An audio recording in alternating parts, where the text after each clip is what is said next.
और जब भी हमको डाउट के लिए नीड पड़ती थी, हम मतलब रात को भी 8 बजे तक तो टीचर अवेलेबल रहते थे हमारे लिए। बस मैंने कॉन्फिडेंस रखा, सर टीचर्स की बात मानी, फॉलो किया, बस हो गया सिलेक्शन। फिर तुमसे क्वेश्चन नहीं हो रहे नीट में तो यूँ मान के चलो किसी से नहीं हो रहे। बस मैंने खुद यही बात 2-3 बार खुद को समझाई। नमस्कार। नीट 2025 का रिजल्ट अभी अभी आया है और उस रिजल्ट में हमारे जो मॉडल्स के बच्चे हैं, करीब 17-18 बच्चे हैं जिनको गवर्नमेंट मेडिकल कॉलेज में जो है सीट मिल जाएगी। उनमें से कुछ बच्चे ऐसे हैं जो लास्ट टाइम अनलकी रहे थे, जो एग्ज़ाम फेयर नहीं हुआ था, उसमें जो भी गड़बड़ियाँ रहीं उसके कारण वो बच्चे रह गए थे। वो समय था, इन बच्चों का मनोबल भी टूटा और उसके बाद वहाँ से उठे और आज वो बच्चे हैं जो फिर दोबारा से 1 साल के बाद गवर्नमेंट मेडिकल कॉलेज में अपना जो सीट है वो पक्की की है। ऐसे 2 बच्चे मेरे साथ हैं, उनमें ईशांत है और ईशांत के साथ ऋतिक है। ये दोनों बच्चे ऐसे हैं, लगभग पिछले साल इन्होंने करीब 640 का राउंड स्कोर किया था, उससे के राउंड स्कोर था और फिर भी ऐसे अनलकी रहे कि मेडिकल कॉलेज में जो है सीट नहीं मिली। 1 साल दोबारा टाइम दिया और आज उस मुकाम पे हैं कि ये बिल्कुल कह सकते हैं कि इस बार हमारी सीट कन्फर्म है। तो मैं शुरू करूँगा ईशांत से। ईशांत, बहुत टफ होता है जब पिछली बार आपके अच्छे स्कोर के बावजूद आप रह गए थे, फिर 1 साल अपने आप को कैसे मैनेज किया? उन बच्चों के लिए क्या मैसेज देना चाहोगे जो कई बार बाउंड्री पर रह जाते हैं कि किस तरीके से दोबारा से अपनी तैयारी करनी चाहिए और क्या उनके लिए मैसेज देना चाहोगे? Thank you sir. पिछली बार जब 640 स्कोर करने के बाद भी रैंक बहुत हाई आ रही थी तो थोड़ा घबराहट थी। फिर भी मैंने काउंसलिंग की थी MMC में, लेकिन कॉलेज अच्छा नहीं मतलब मिल ही नहीं रहा था। कुल मिला के बात ये है। लेकिन फिर मैंने सोचा कि ड्रॉप ले ही लेते हैं। घर वाले तो बोल रहे थे कि कुछ और मतलब BDS वगैरह में कर लो, क्यों ड्रॉप ले रहे हो, क्यों साल ख़राब कर रहे हो। फिर भी मैंने खुद में सोचा कि अगले साल क्या पता अच्छा मिल जाए। टीचर से बात करी तो उन्होंने कहा ले लो ड्रॉप, अच्छे अगले साल MBBS मिल जाएगा, अच्छा काम करोगे आप, अच्छी मेहनत करोगे।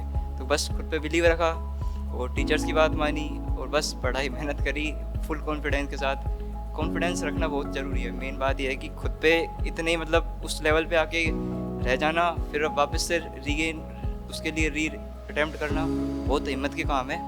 बस मैंने कॉन्फिडेंस रखा, सर टीचर्स की बात मानी, फॉलो किया, बस हो गया सिलेक्शन। फिर बहुत बड़ी बात है, ईशान ने जो है EWS में 1002 रैंक प्राप्त की और अपनी फैमिली का, क्योंकि हम सब लोग जो है मिडिल क्लास या लोअर मिडिल क्लास फैमिली के लोग हैं, वहाँ से अपनी फैमिली का आप ये मान लीजिएगा ये बच्चा है अपने परिवार की जो दिशा और दशा दोनों बदल देगा। ऐसा एक बच्चा है ऋतिक भी जो है अनलकी रहा पिछले 2 अटैम्प्ट में कि नहीं हुआ, बाउंड्री पे रहा, फिर से हिम्मत जुटाई और ऋतिक अब शायद सुकून का पल है। कुछ कहना चाहेंगे प्लीज़? धन्यवाद सर। मैं यही कहना चाहूँगा कि जब लास्ट ईयर नहीं हुआ था सिलेक्शन, जब मार्क्स आए थे, जब रैंक देखी तो बहुत हाई थी, 42,000 रैंक थी। बट उसके बाद जब टीचर्स ने जब कोचिंग बुलाए वापस से एक बार आके, फिर सर ने कहा था कि हम फोर्स नहीं करेंगे कि कोचिंग इसी में रहो। बट हमें ये था कि हाँ मतलब कोचिंग में हम पहले से हैं, 11th क्लास से मैं यहाँ पे हूँ कोचिंग में, फर्स्ट अटैम्प्ट 12th में यहीं पे दिया था। फिर वापस जब एक बार ड्रॉप लिया तो 632 नंबर आए थे लास्ट ईयर, पर रैंक बहुत ज़्यादा थी इसलिए कॉलेज नहीं मिल पाया था। पर ये था कि जब जैसे टीचर्स के साथ हमारा जो नेचर था, मतलब टीचर्स का जो नेचर था बच्चों के साथ, वो अच्छा था, फ्रेंडली था। मतलब कि डाउट के लिए कभी भी अवेलेबल, रात को चाहे हम 8 बजे तक यहाँ से लाइब्रेरी से जाते थे, कभी भी लाइब्रेरी सुबह से लेकर शाम तक ओपन रहती है। कभी कोई टीचर ये नहीं कहता कि डाउट के लिए मतलब अवेलेबल नहीं रहता, एक की जगह 2 टीचर रहते हैं। और जब भी हमको डाउट के लिए नीड पड़ती थी, हम मतलब रात को भी 8 बजे तक तो टीचर अवेलेबल रहते थे हमारे लिए।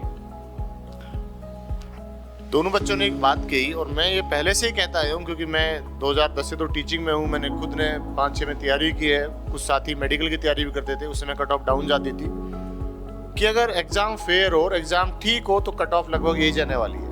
तो ये जो 600 प्लस का जो आंकड़ा सेट हो गया था उसको ब्रेक करने की ज़रूरत है। वैसे आप ईमानदारी से मेहनत करिए और इस बार का जो गेम था, एक टफ पेपर आया, तो उसमें आपको पेपर को देखते साथ कैसा लगा था, प्लीज़ आप वो शेयर करें। हाँ, जब मेरा एक्चुअल में क्या है, कोचिंग में मैं जनरली पहले फिजिक्स करता था, मेरी फिजिक्स अच्छी थी, मुझे कॉन्फिडेंस रहता था फिजिक्स पे। मैं पहले फिजिक्स करता था, फिर केमिस्ट्री, फिर बायो केमिस्ट्री में फ्लक्चुएट करता रहता था, लेकिन फिजिक्स सबसे पहले करता था। मैंने वहाँ जाके पहले क्या किया, सर ने बोला था कि अगर क्या पता फिजिक्स टफ आ जाए, तो सर ने बोला था कि नीट में जाके तुम पहले बायो कर लेना, क्या पता फिजिक्स टफ आ गई तो ख़राब हो जाएगी। तो मैंने सर की बात मान के पहले बायो की, बायो अच्छी हो गई, मैंने 25 मिनट में बायो ख़त्म कर ली थी पूरी। फिर मेरे को कॉन्फिडेंस था कि मैं फिजिक्स कर लेता हूँ, फिर मैंने फिजिक्स किया, तो मैंने फिजिक्स किया तो टफ थी, तो मैंने थोड़ा पैनिक हुआ, घबराया, मेरे 15-20 मिनट ख़राब हो गए और मेरे 4-5 क्वेश्चन ही अटैम्प्ट कर पाया था मैं। फिर मैंने तुरंत फिजिक्स को स्किप किया और केमिस्ट्री पे गया, केमिस्ट्री ख़त्म करी। फिर कुछ जो टाइम बचा था ना, उसमें सेलेक्टिव क्वेश्चन किए, सर की बात याद आ रही थी कि अगर मतलब टीचर्स बोलते थे कि अगर तुमसे क्वेश्चन नहीं हो रहे नीट में तो यूँ मान के चलो किसी से नहीं हो रहे। बस मैंने खुद यही बात 2-3 बार खुद को समझाई, बहुत बार समझाई, बहुत समझा। मैं खुद पैनिक कर रहा था, मैं बहुत पैनिक कर रहा था। इस वजह से 2-3 क्वेश्चन गलत हुए मेरे, लेकिन मैं को यही समझा रहा था खुद को कि मेरे से नहीं हो रही फिजिक्स तो किसी से नहीं हो रही होगी। बस इसी के साथ थोड़ी बस सेलेक्टिव क्वेश्चन करता गया। और ये इसमें बड़ा मैसेज है क्योंकि पेपर सबके लिए एक जैसा होता है। अगर पेपर टफ आ रहा है तो बच्चे को स्विच कर जाना चाहिए दूसरे सब्जेक्ट पे, और ये मान लेना चाहिए कि मेरे से नहीं बन रहा दूसरे से भी नहीं बन रहा होगा, तो बस पैनिक नहीं करना चाहिए। जो पैनिक किया ना उसमें 1-2 अनलकी बच्चे हैं हमारे भी हैं जो और पीछे चले गए, जो घबरा गए थे, वहाँ पे रोने लगे थे। तो ऋतिक, लगभग मॉडल्स के जो बच्चों की फिजिक्स या केमिस्ट्री ठीक होती है क्योंकि IT बेस्ड थोड़ा बैकग्राउंड रहता है तो ठीक रहती है। तो ऋतिक, आपको कैसा लगा पेपर देख के प्लीज़? मेरा तो सर मतलब बायो और केमिस्ट्री मतलब लास्ट ईयर से स्ट्रॉन्ग पॉइंट रहा है, तो मतलब पहले मेरा प्रेफरेंस तो वही रहती है मैं बायो करूँगा, फिर केमिस्ट्री। मतलब केमिस्ट्री या फिजिक्स में मैं चूज़ कर लेता था जब भी मेरे को 1-2 क्वेश्चन देखे एक पेपर जिस हिसाब से है। तो इस बार जब मैं पेपर करने बैठा बायो हो गई थी लगभग ठीक ठाक। 2 क्वेश्चन जिनमें डाउट था वो छोड़ दिए थे उस टाइम पे। केमिस्ट्री में 3 क्वेश्चन छोड़े थे, बाकी हो गए थे।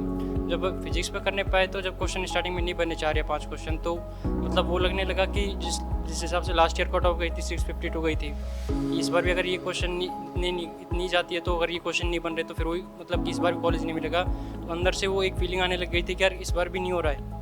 तो उस टाइम पे फिर यही लास्ट ऑप्शन था कि जितने क्वेश्चन बन रहे हैं 20-25 क्वेश्चन फिजिक्स में जितने बन रहे हैं उतने करें और OMR सही से भरें। फिर भी मेरा ये था कि 2 क्वेश्चन तो मेरे OMR में उस टाइम पे भरते टाइम पे गलत हुए, जिनका मतलब थोड़ा सा भी वो रहता है कि 10 नंबर का वो होता तो थोड़ी और अच्छी रैंक रहती है उसमें।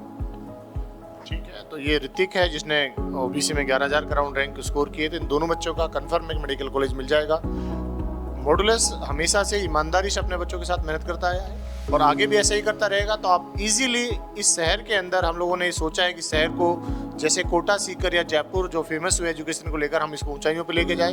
इन सब बच्चों की मेहनत, शहर का सहयोग, टीचर्स की मेहनत, मैनेजमेंट, इन सब का बहुत योगदान रहा है। तो मॉडल्स पे विश्वास आप रखें, आने वाले समय में भी बहुत अच्छी रैंक्स मॉडल्स देगा। Thank you.